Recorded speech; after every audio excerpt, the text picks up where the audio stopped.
Deklarasi kami keluarga besar Banser Kota Kediri menyatakan sikap kami menolak hoax, ujaran kebencian dan intoleransi yang mengakibatkan terganggunya ketenangan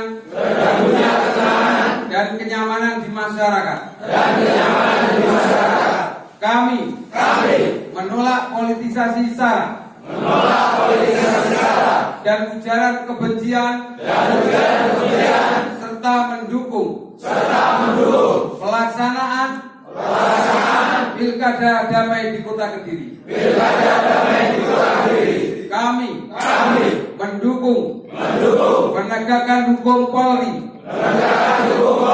terhadap pelaku penyebar hoax, ujaran kebencian dan intoleransi.